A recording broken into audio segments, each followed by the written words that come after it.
Quando a gente começa a pensar um pouco a respeito do Natal, eu creio que algumas perguntas devem vir à nossa mente. Por exemplo, por que Jesus teve que vir? E eu creio que esse texto que a gente vai ler de João 3, 16 a 21, responde essa pergunta. Por que Jesus teve que nascer? Então, hoje, nós vamos pensar um pouquinho sobre o Natal como sendo a expressão do amor de Deus. Deus enviando Jesus, Ele demonstra, assim, o seu amor para conosco. Vamos nos pôr de pé e vamos ler João 3, 16 até 21. Diz assim a palavra de Deus. Porque Deus amou o mundo de tal maneira que deu o seu Filho unigênito, para que todo aquele que nele crê não pereça, mas tenha a vida eterna. Porquanto Deus enviou o seu Filho ao mundo, não para que julgasse o mundo, mas para que o mundo fosse salvo por ele. Quem nele crê não é julgado. O que não crê já está julgado, porquanto não crê no nome do unigênito Filho de Deus.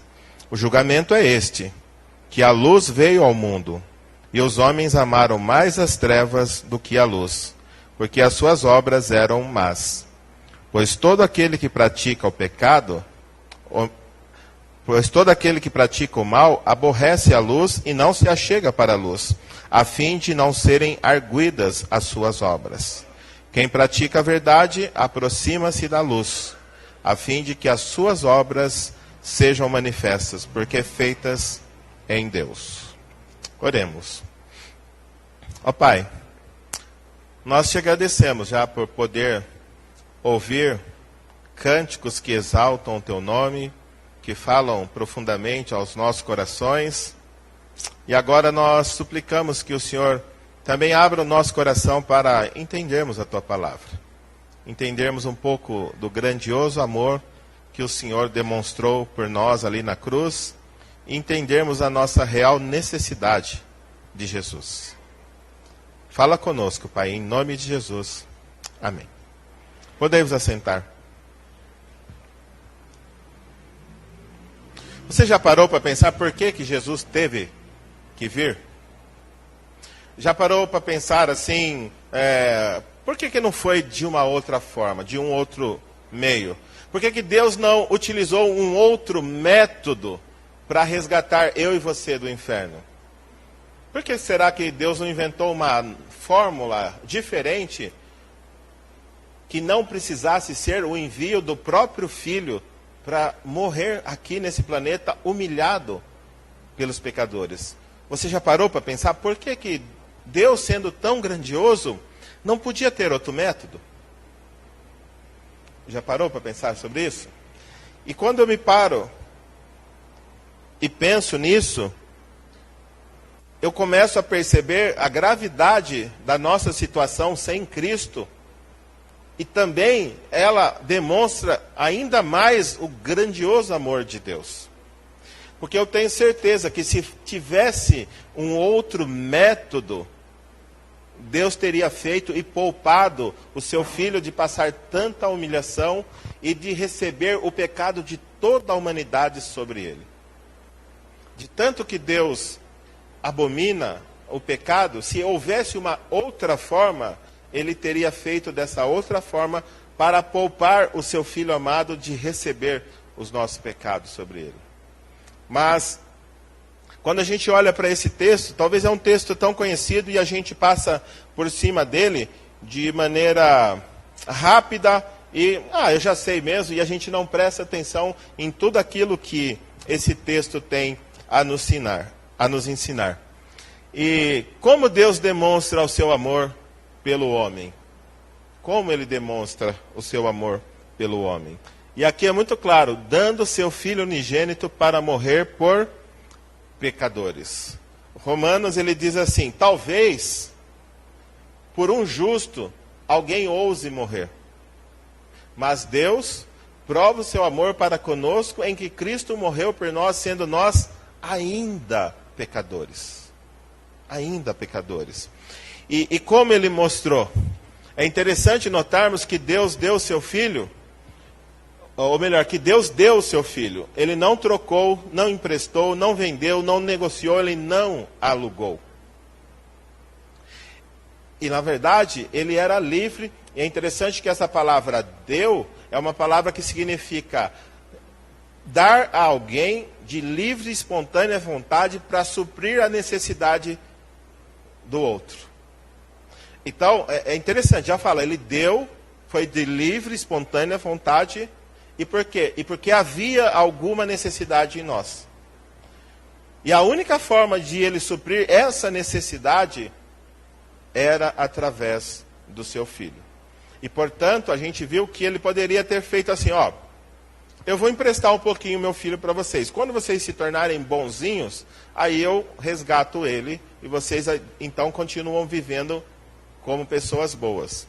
Ele não fez isso. Ó, eu vou alugar um pouquinho meu filho. Não, porque nós não teríamos como pagar esse aluguel. Ele poderia, vou vender. Também a gente não teria condições de comprar. Também não negociou, porque nós não teríamos nada precioso para que Deus quisesse fazer um negócio conosco. Portanto, pela graça dele, é aí que nós podemos evidenciar a graça dele. Ele olhou para nós, vendo a nossa necessidade, e ele tendo como solucionar o nosso problema, então ele deu. Mesmo sabendo que nós não tínhamos e continuamos não tendo nada para pagar o que ele fez por nós. O que fazemos aqui, louvando e exaltando, é uma tentativa de reconhecer, de retribuir um pouco daquilo que ele fez por nós.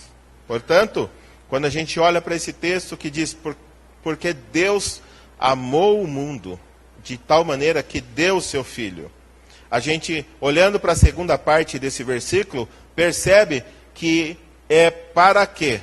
Para que todo aquele que nele crer não pereça, ou seja, não vá para o inferno, mas tenha a vida eterna. Parece que o texto nos dá indício de que, se não for por meio de Jesus, o caminho do homem é a perdição. Ele vai perecer. Então, por que Deus teve que dar? Porque era a única forma de eu e você estarmos salvos, livres da perdição eterna. E a gente tem que pensar, por que Deus deu o seu Filho em favor de um homem pecador? Porque essa é a única forma de conceder plena redenção ao homem pecador. O verso 17 também é claro quando diz assim, o motivo pelo qual Deus enviou o mundo é para salvar. Não foi para condenar o mundo, mas foi para que esse fosse salvo por meio dele. Deus enviou seu Filho ao mundo para salvar. Agora, o segundo ponto aqui que é o mais interessante. Por que ele enviou? Por causa do estado lastimável do homem pecador. A gente acredita que nós precisamos fazer algo para perder a nossa salvação. Ou precisamos fazer algo para depois necessitar da salvação. Mas o verso 18 é claro que diz assim, quem nele crê não é condenado.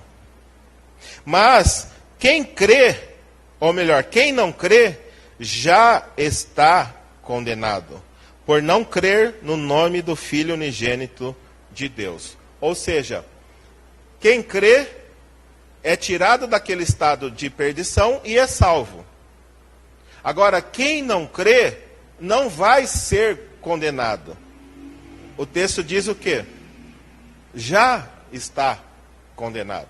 Ou seja, todos os seres humanos já estão condenados até que creem em Jesus.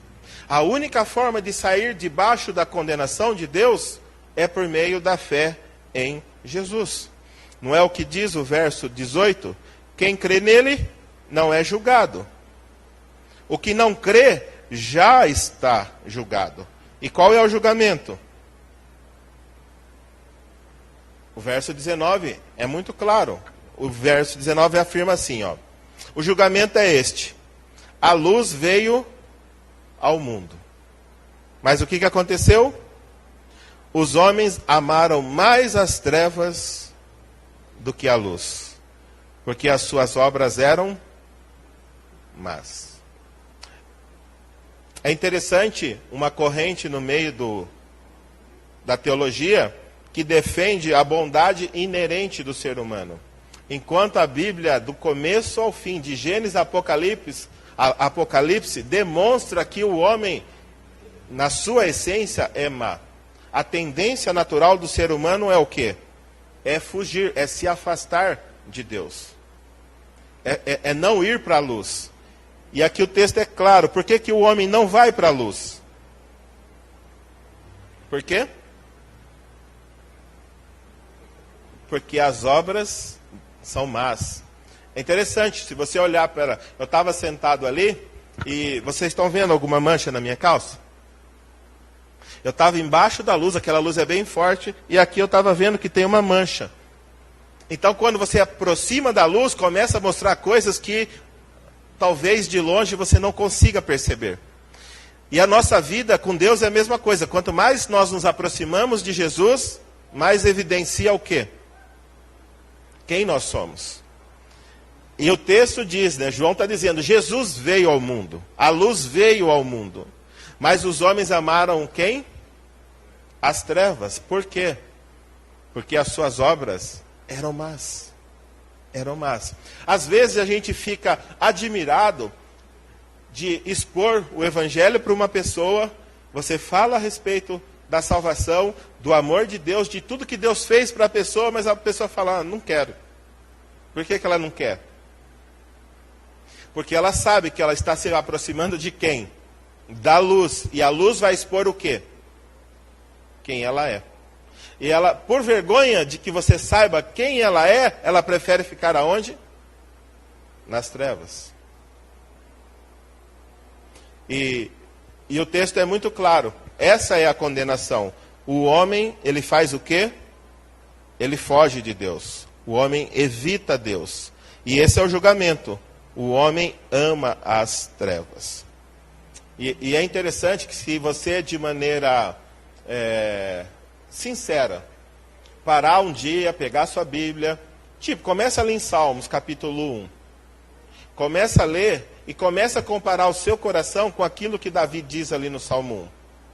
Depois você passa para o 2, para o Salmo 3, para o Salmo 4, e começa a conversar com Deus a respeito das características que estão escritas ali nos Salmos.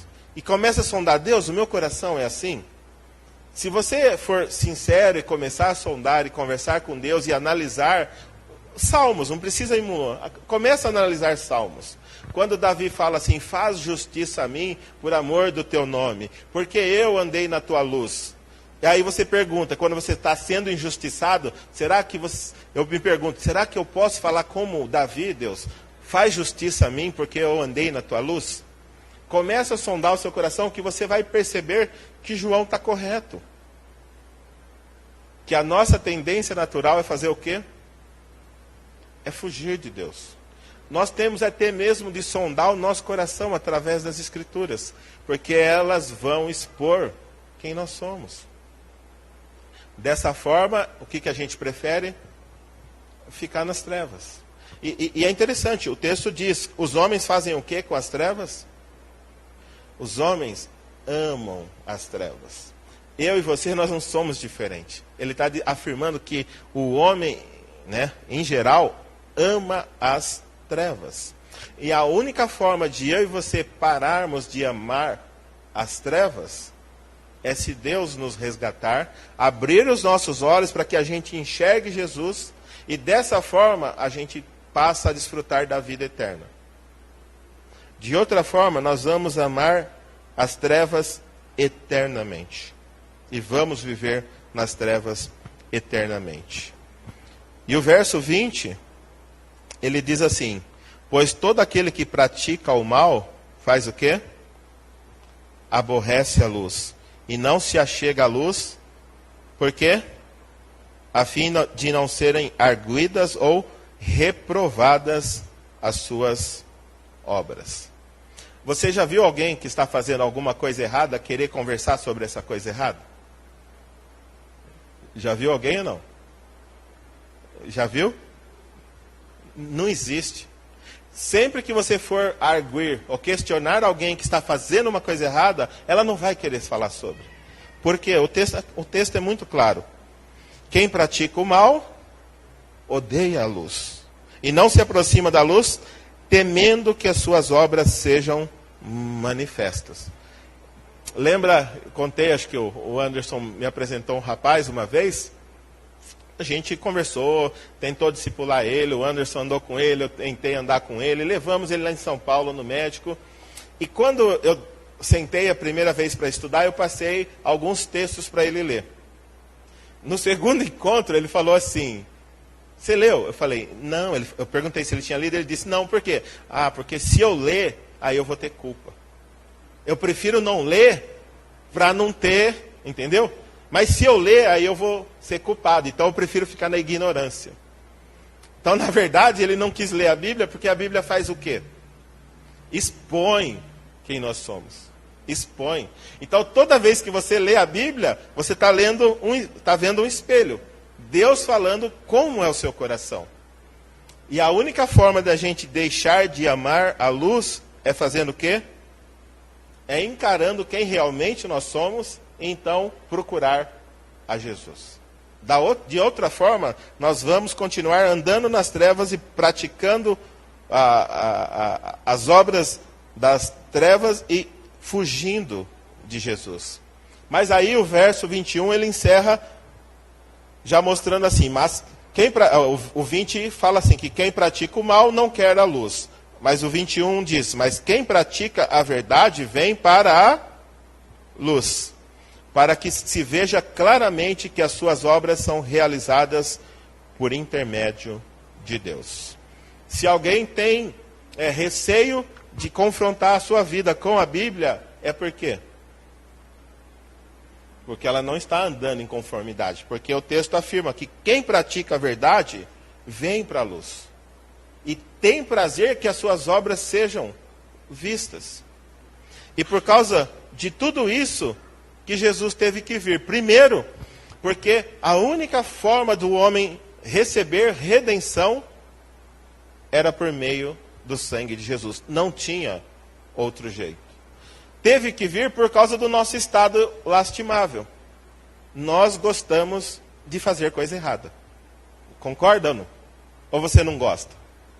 Só eu que gosto de fazer coisa errada? A Bíblia afirma, nós gostamos. E a única forma da gente parar de fazer coisa errada é indo para a luz. A única forma é indo para a luz. Não tem como eu e você pararmos de fazer coisas erradas se a gente permanecer nas trevas. E graças a Deus, que Ele, sabendo do nosso estado e conhecendo o nosso coração, lá na eternidade, Ele decidiu enviar Jesus, para que eu e você pudéssemos crer nele e não mais perecermos, mas sim termos a vida eterna. Somente uma pessoa que possui a vida eterna em si começa, eu não estou dizendo que se livra totalmente, mas começa a se livrar das trevas e caminhar para a luz. Quanto mais caminhar na luz, menos trevas haverá. Quanto mais de Jesus, menos de nós mesmos haverá no nosso caminhar.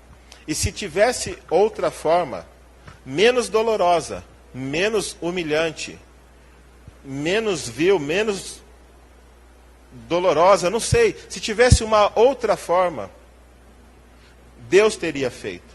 Ele não teria sujeitado o seu filho a vir, a nascer nesse planeta, como homem. Ser humilhado e passar por tudo aquilo que passou. E isso também deve nos alertar para quem nós somos. Nós não somos brincadeira. Porque se fôssemos, Deus teria dado um outro jeito. Deus teria dado um outro jeito. Por isso que Ele enviou Jesus, o seu Filho unigênito. E você entende quando Ele fala, porque Deus amou o mundo de tal maneira que deu o seu Filho unigênito. Seria diferente se ele tivesse lá filhos em série. Aí ele olhava lá para um, vem o 524.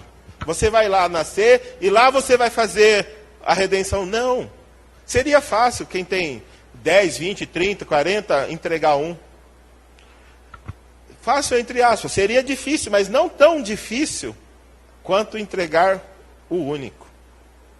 Você já viu quando um pai e uma mãe perde um filho único? Já numa idade que não pode ter mais filho? Infelizmente, um irmão meu, o ano passado, perdeu uma filha única. Morreu de lúpus com de 15 para 16 anos. E ele já tem uma idade, e ela também, perto dos 50, que já não tem mais a possibilidade. Faz 1 ano e meio. E eles ainda lamentam a perca da minha sobrinha.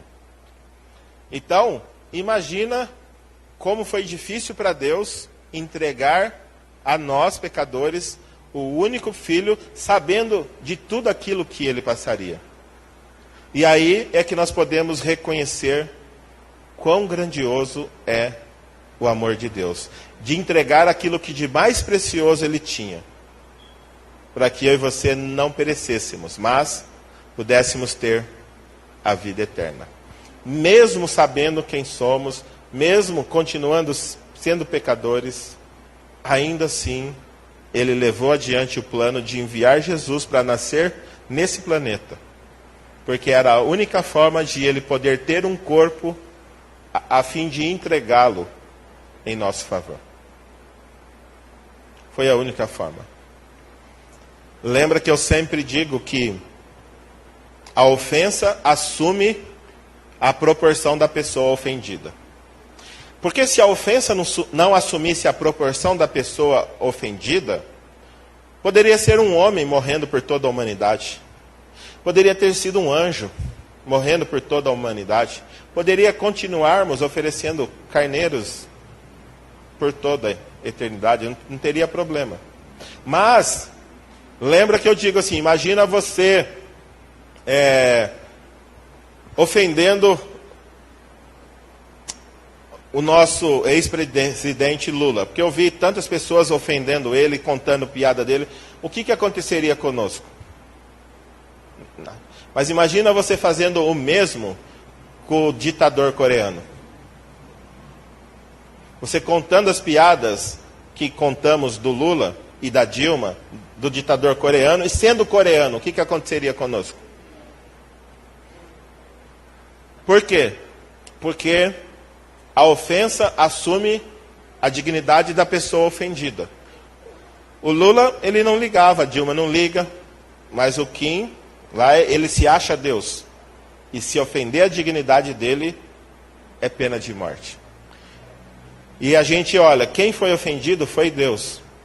Logo, a única forma de termos a redenção é se nós oferecêssemos a Ele uma oferta em troco dos nossos pecados que fosse do tamanho da dignidade dele. Por isso que Jesus teve que nascer. Porque o próprio Deus nasceu para ser a própria oferta que nós necessitávamos para aplacar, apaziguar a ira de Deus sobre o homem pecador. Se existisse outra forma, Deus teria feito desse outro jeito. Mas porque não existia, a única forma de eu e você recebermos redenção era por meio do sacrifício de Jesus.